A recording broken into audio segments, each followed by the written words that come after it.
Dr. Abby Lankhorst, and I'm here with Dr. Ronald Wright.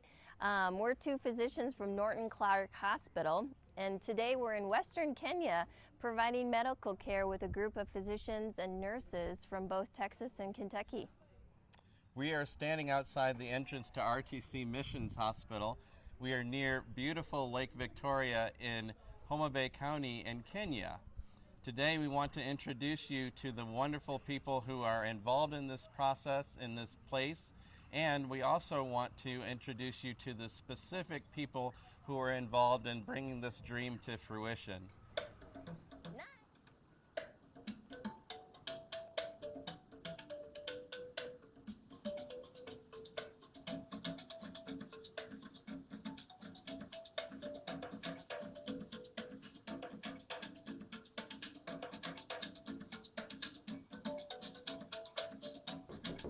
Welcome. Hi. Hi. Dave and Sam, how are you? Great to see you. Nice to see you. How are you doing? See you. I'm Welcome. wonderful. Sit down. Thank you. Make yourself free. Yeah. Well, Sam, how did this get started? Well, Abby, this is a long story. But the ministry started with a little intention of creating access to healthcare for the village poor. And it started by me just struggling and sacrificing to pay for healthcare insurance to vulnerable families. And during that time, the government was running an insurance, a medical insurance called National Hospital Insurance Fund. And that fund was comprehensive for people who could go for primary healthcare. When now the whole idea of creating a full access where people could go into a medical facility with the insurance and have everything paid and live when they are well, given, covered by the card. Yeah. So that was now the idea that created RTC Medical Center. So when I first met Sam in Texas in December of 2021, he told me that his big challenge was that people liked his story, but they also wanted to know, is this tax deductible? Typical American response. So I told him I knew how to do that, and within weeks we formed a Texas corporation, nonprofit, applied to the IRS for a determination letter as a 501c3 nonprofit, and we were able to put everything together and get ready to go to work. But I also knew that people wanted to know, is this for real? Is it reliable? I mean, is my money going someplace that I can feel good about as a cause? So I came back in March of 2022 with him to observe his work and what he had done. And what I saw and experienced it's changed my life forever. When I arrived and Sam began showing me around, what he showed me was amazing. They had a maternity ward that was a sheet metal shack that had one bed in it, minimal supplies, and in 2021 they had delivered 400 babies in that shack. But I knew we could do better. And Sam had been planning a 2-story women's hospital for some time, but had never really felt like he had a partner that would help him get it done. So we broke ground on it, and 11 months later we cut the ribbon on a new 2-story women's hospital. That facility has 2 operating theaters, a neonatal ICU, a modern maternity and delivery room with ultrasound. It has a digital x-ray department. Emergency services and ambulance care is here now. We also have set up in our what we call our Lifeline Tower, which is a 4-story building. We also have a kidney dialysis center, again, thanks to a major global grant from Rotary Foundation, and a lab service, and we also have a fully stocked pharmacy. Right now, we're serving in this sub-county of Homa Bay County almost 200,000 people. But the growth has taken a toll, and it's a big challenge to keep up with all of this. And we feel like we really can't do it on our own. And we do have some major challenges that are almost beyond our control.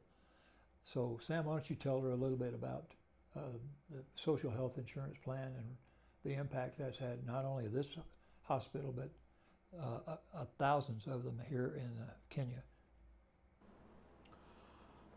Well, soon after the establishment of the hospital, we got accredited to be able to offer services to the community by the social health insurance called National Hospital Insurance Fund.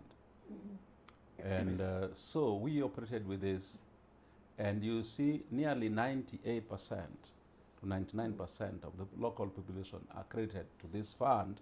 So that means the hospital is depending on the card for its revenue. But a few months into it, 1 year down the line, the government went broke, so the fund didn't have money to reimburse hospitals. And that means hospitals were operating on credit for a long time. The funds weren't able to be coming back to the facilities to be able to finance the operations. So because of that crisis, over 2,000 hospitals closed down.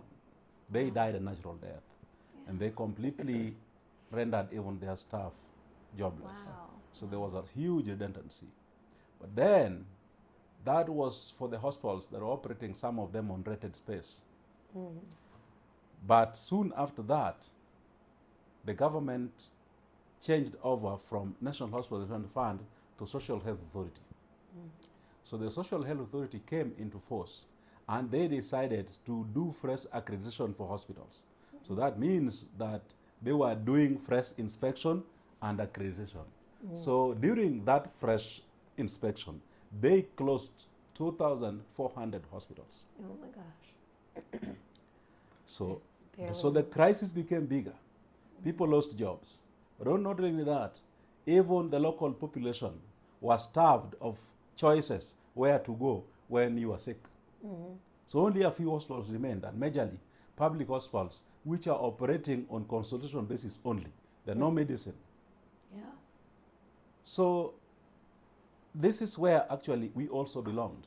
We are owed a lot of money, but we were happy to survive the inspection, and we got accredited into SHA.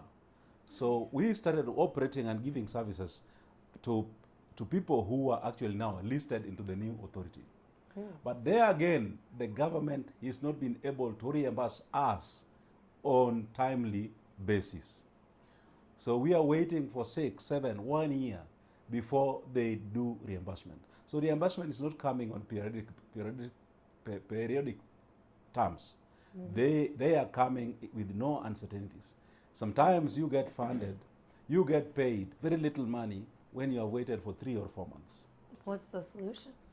Right. So, with the help of major philanthropic organizations, foundations, and individuals back in the States, we know we can expand what we have here, make it better for generations to come. And this is so important that we partner together with others that care about our human family. So, Abby, we really appreciate the opportunity for you to bring here with your team the surgical skills, the nurses from both Kentucky and Texas, and making this a possibility to serve others. So we really do appreciate it, right, Sam?